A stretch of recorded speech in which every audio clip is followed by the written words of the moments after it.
একটা সময় দুজনেই তাদের জামা কাপড় খুলে কুয়ার পাশে রেখে দুজনেই জলে ঝাঁপ দিল এবং দীর্ঘক্ষণ ধরে সেই বৃহৎ কুয়ার মধ্যে তারা সাঁতার কাটলো, দৌড়ালো, একে অপরের মধ্যে পানি ছিটালো এবং সত্যি তারা খুবই সেই কুয়ার ঠান্ডা পানিতে অত্যন্ত শীতল একটি অনুভূতির মধ্যে তাদের ক্লান্তি দূর করে নিল। হঠাৎ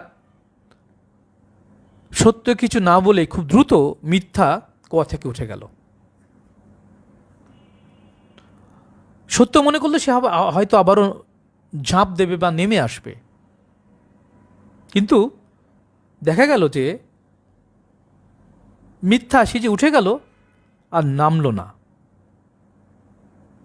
এবং একটু পর এগুলো মিথ্যা পরে ফেলে সে রওনা দিয়েছে, চম্পট দিয়েছে।